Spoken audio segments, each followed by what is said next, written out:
Going into a session that is going to be delivered by colleagues from Loughborough, and it's regarding their very innovative Windows 10 implementation, and they're going to tell us all about the journey, the highs and the lows, and see where we go from there. Over to you, Lynn. Thank you. Typical one of us, you get all of us in, we don't like coming out on our own, so come on. There we are. So my name's Lynn. I've got Chris, Gary and Rob. We are the end user computing team at Loughborough, so we look after the endpoints, Windows 10 and a bit of everything else we mess about in between. So what we're going to cover today is what we did. We were Windows 7 across the board, but we were starting to get questions about how we were going to make some of the endpoints that weren't managed. Lots of reasons why they weren't, none of them necessarily good, definitely not anything that we wanted to manage, if that makes sense. So what we're going to do is we're going to show you a bit about how we did it and a little bit more techie about how we did it. So we've got 8,000 machines, 3,000 members of staff. Yeah, do the maths, we've got an awful lot more than we wanted. And we had things in place so you could actually put them in. You didn't have to put them into Active Directory. You didn't have to get them so that they were being licensed necessarily, which was obviously not the best. Didn't have to have any of the antivirus on there. And then the things like WannaCry started. And we were going, no, it's okay, we've got them all patched. Oh, yeah, that lot. No, necessarily, we haven't then. So what we decided was, because we were moving into Windows 10 at that point, there was some new features that we could start to take advantage of to actually give us a chance to make so that there was we call it light, so our GPO light rather than unmanaged.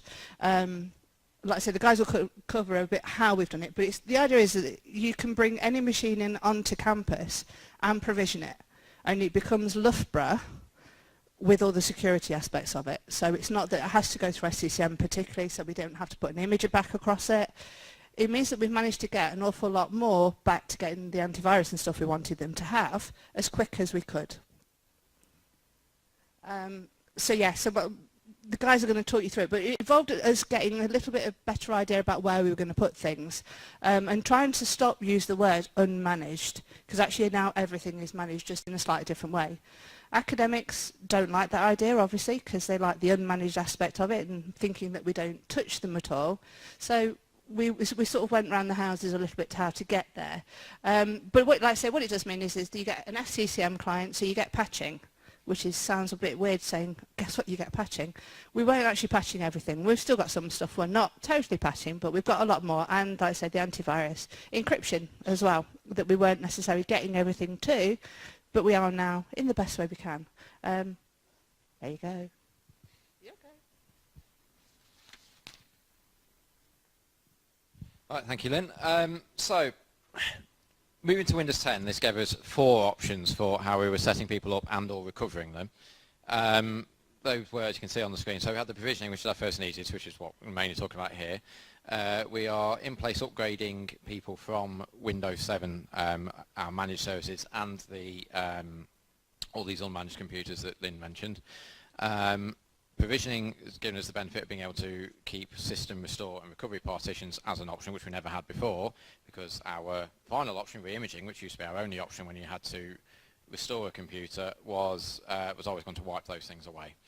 To accommodate this and all the various other changes that Lynn touched on, like the encryption, we have also got a brand new AD structure, which is a snapshot of what it was like at the start of the project, at least. We've had to split up desktops and laptops because only our laptops are encrypted. We've also had to create, it's actually just fallen off the screen, a provisioning OU to hold these computers as we set them up, which we'll explain in a second. We've done away with this concept of non-managed and instead created this idea of GPO light, GPO as in group policy objects, because that's where the settings in the AD for us are coming from. The aim of it all is for the end users to get the same experience at the end on their computer, regardless of whether they were provisioned, whether they're in-place upgrade, whether they're re-imaged, or whether they've had to be restored from a recovery partition.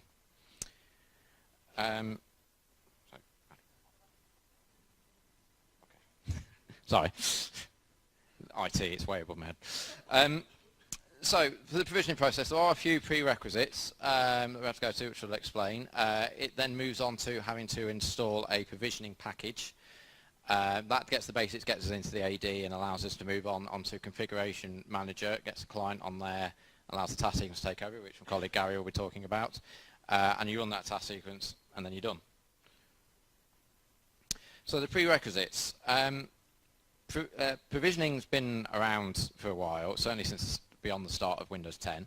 The minimum version that we've supported is 1607. That's because it was the first version that included features that we wanted, plus was the first version we started rolling out. We have now gone to 1703 and are now moving to 1709. The good thing is the provisioning packages are backwards compatible, so we're not necessarily having to redo those each time. Sorry, forwards compatible. The editions, though, and this caused a lot of confusion, the difference between editions and the versions with and the feature upgrades, it will only support Professional and Enterprise. So if anybody goes to PC World and ends up with Windows 10 Home, or we end up with Windows 10 Education, we are still having to wipe and load / re-image those. There was no way around that, but we looked into.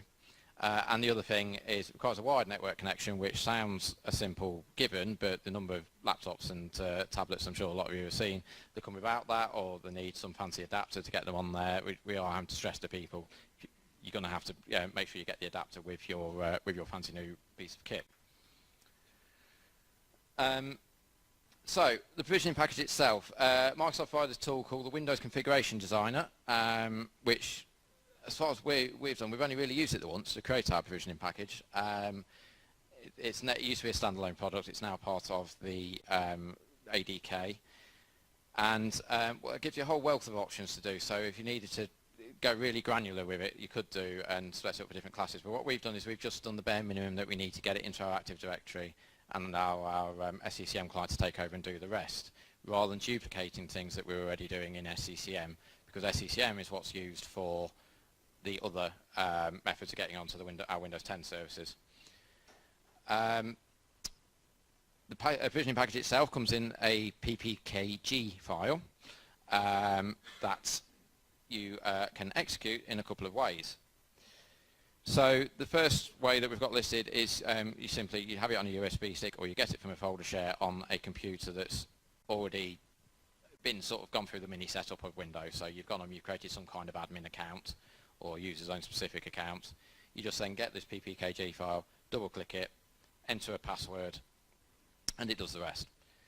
The preferred method, though, is to use the USB key, USB key on the first boot up of the machine, which allows us to bypass all of the mini setup process, which can be time consuming. Some of the bits can be a little bit confusing. They keep changing it with every feature upgrade.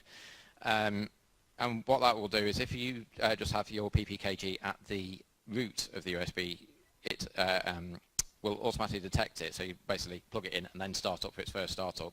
It will just ask you the basic, what language are you, what keyboard layout do you want to use, and then it will go straight into your provisioning package. Again, password protected, and again doing the exact same things if you ran it from the desktop. We are encouraging people to use that, but it does mean you can always fall back on the desktop route should someone have already opened their machine before and already set it up. So what our provisioning package does, there are other things that it will do, as I said before. It will change the product key to use our site license. If it's already on Enterprise, it will skip straight through this next step, but if it's on Professional, what it does is it will trigger what they call an uplift to get it onto the, I think is SKU the right phrase here, to get us onto the Enterprise thing, just so we're consistent across the board for patching, etc.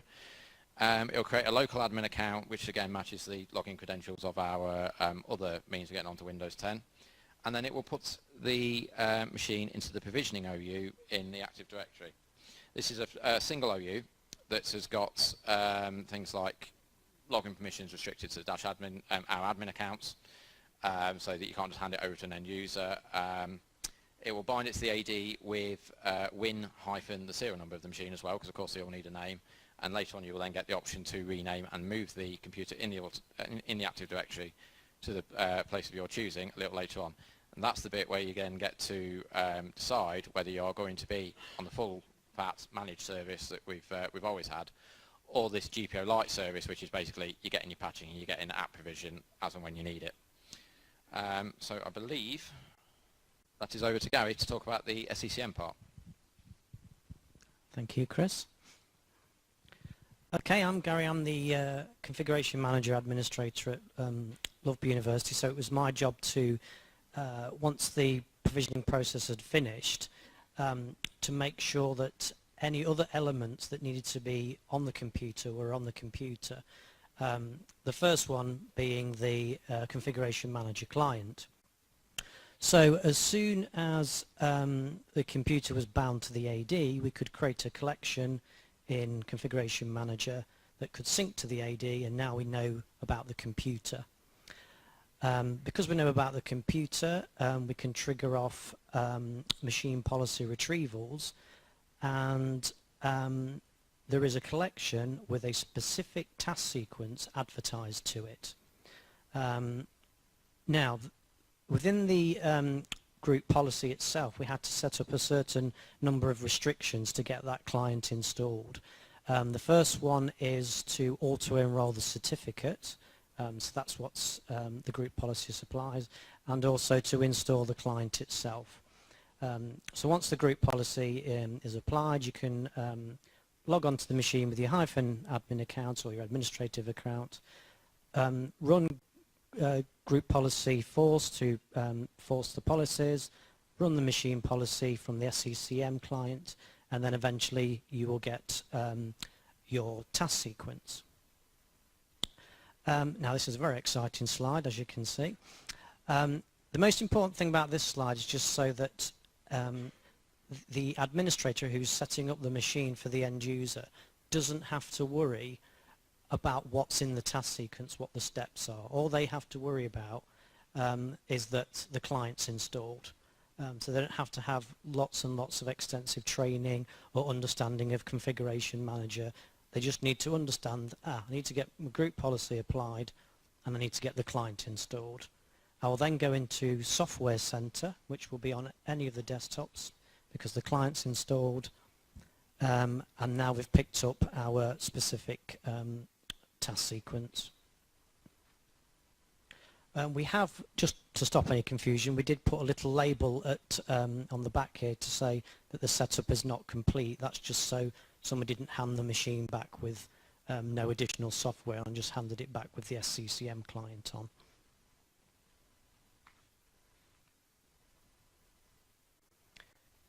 Okay, right, so the first thing that popped up that Chris mentioned was we have a pop-up to ask you which OU you want, bless you, which OU you want your PC to go into. Now, you could go into GPO Lite, which means you're not going to get lots and lots of applications that are deployed to other collections. And all you will get is your software updates from Microsoft and Adobe that we push out every month. Any custom group policies that may come out from, say, our Nessus scan or Cyber Essentials and that sort of stuff. Any security lockdown that we need to add on to there. The other key thing there is that now they're in the Active Directory in the sync with SCCM, I know as an administrator which machines haven't got the client configured properly and aren't getting updates, and that's the data that we didn't have before. So there could have been thousands of machines out there that I wasn't aware of and wasn't getting security updates. Now I know that they're in the Active Directory, they're bound, and if they're not getting updates, I can create reports and send them out across campus for those to be investigated, so we know exactly who's not up to date with their security updates. The task sequence will go along and it will install a specific set of applications that we think users will use as standard, which is Office, the antivirus. If it's a laptop, it will add our encryption software onto there, and just some of the core applications that we think will need to be used. Then again, I think Chris mentioned it, it will reboot and log on with a generic account to finish off all the rest of the task sequence steps. Okay.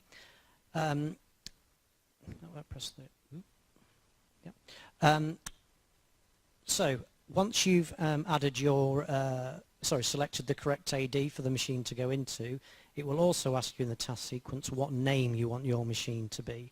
So originally it was win-serial number. In this pop-up you can say win- and follow our Windows 10 naming convention, and then you can either add it into the correct OU or into this GPO Lite OU.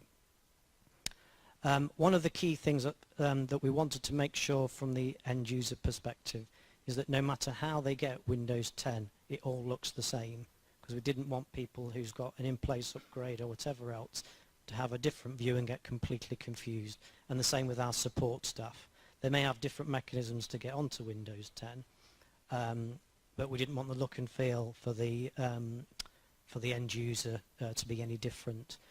The other key thing we wanted with the task sequence as well is not to have any drivers and things in. We wanted to make sure that when the hardware was sent from the supplier, which had the latest drivers configured and all the latest utilities, it would remain at that version. Because if we've imported drivers from previous iterations and we re-imaged it, they would have lower versions, and we've had problems with that in the past, especially with wireless drivers, for example. Our network and security team always wanted us to have the latest network and wireless drivers, not to wipe and load and put lower versions on. Okay. Yeah, and then when all the task sequences run through all its steps, put all of the required stuff on, it'll reboot, and then the support staff can log on with their -admin account. Okay, I'll now pass you over to my colleague. Thank you. Yeah, so kind of touching upon what Chris and Gary have already said about the standardisation of a machine bought off the shelf at a retailer. As we've all bought machines from PC World, John Lewis, wherever, it comes preloaded with stuff you probably never ever use. So when we don't want that left on our corporate machine, and it will lose the look and feel of the standard desktop that we're trying to achieve. So as part of our task sequence, we take off things like the trial versions of Adobe Reader, the 30-day trial of Office, whatever antivirus package they've got in bed with of that particular vendor and everything else. So we take that out as part of the task sequence, and if it's our, I don't know how best to put it, if it's got Office on, which we have as well, we take ours off, license it with our key, users none the wiser. We strip the menu of any tiles, so any Xbox users might be a bit disappointed because we take away the Xbox Live application, for example, but I'm sure they can go and find it in the store if they want to. Again, like it says there at the bottom, we can't account for every single unwanted product on there because there's that many that get put on there by every different vendor. Some have to be picked up by our local Park IT departments and just manually uninstalled, which might be a pain in the bum, might not be, but that's the way it is, I'm afraid. And the last thing, how did we release it? Well, like every IT department, we do a demo. We bore people to death with PowerPoint, as I'm sure you'll have appreciated. We had a manual practice, which, as always on these things, they never go well on the night. But within the space of about an hour, which was the demo, death by PowerPoint, and us doing a provisioning live at the time, we managed to sort of show this is how quick you can do it, even when it goes wrong. As it says there, we then fixed all the bits we had to fudge, which was pushing things into the right OU, kicking SCCM in the RAM chips to make it faster and get it into the right places so we could pick up the task sequence. And as I say, it took us an hour, and then within, I think, was it basically the following hour, it was live on campus, and people were starting to provision straight away before we'd even had a chance to walk back to the office. So anyway, my part was much shorter compared to the other ones, which I was being ridiculed for, but I'll remind them I am driving them home. So, fudge, yeah, I got to say fudge, yeah. So at the end of that, any questions?